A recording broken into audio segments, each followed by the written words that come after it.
jopuonj mbalariany kaachiel kod jotije mag mbalariany kaachiel kod wachni mogik ka watieko. Erokamano Joyce. Mng'in mokwongo onego wabene jogi adieri. Nitie janyuol Joyce mosechulo ushuru, ochulo school fee, right? Ma en tich ne en tero nyathi sikul. Koro kogik koka jo lecturers odhi ong'anyo. Koro nyithindo bedo dala. Ana feel ni jogi nigi unions magi. To groups manie ndara moting'o oboke gi ok nyal wuoyo gi sirikal te. Nyaka wuo gi sirikal through representatives. Ang'a mono jogi mondo adhi tich. Representatives magi wantiere kod representative mar UASU kaachiel kod KUSU. Gisebedo ka gitemo twak kod sirikal. Kata kapok ne giluongo ng'anyo, ne gichiwo notice mar ndalo 7 kapok gidhi ng'anyo. Kata kamano sirikal nokotimo gimoro amora. Ok inyal chiwo ne sirikal ultimatum, sirikal magi challenges machal gima wantie usani ni. Ana feel ni kata group manie ndara ni te, kata ne sirikal yie mondo giwuo. Group no Kenya bede ndara te. Ok inyal wuo gi sirikal. Nyaka wuo gi sirikal through representatives. I feel ni jogi onego dhi school to puonj jopuonj, nyithindo, puonj students, right? Nikech janyuol ma student ni mochulo ushuru to chulo school fee ni. Eto right ne wacho kure. Kosembo dhi ndara. Awinjo ko wadwa musipna kabisa locho Ogutu. Owacho ni ma in the worst culture ever.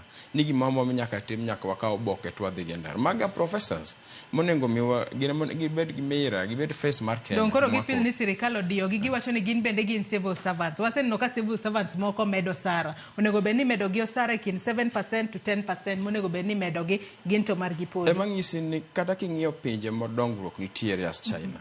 Kupon tie issue magi wacho jogi they in the basic right mark to demand better payments, but it can only be done through representatives. Nkekera jok modhi ndara kage professors makona na kutingo boko dhi ndara gi magi onego bed mira mar Kenya. To janyuol mochulo school fee ni Joyce to chulo nyaka ushuru ni eto right ni dhi winj kanyo kosembo dhi ndara. I feel ni jogi gin gi right mondo gi demand better terms, lakini it can only be done through representatives. Lakini at the same time intiere dwaro moro masa moro ok reasonable. Ok nyal gombo mondo idak life moro masa moro very expensive na government ok nyal afford. I support teachers, right?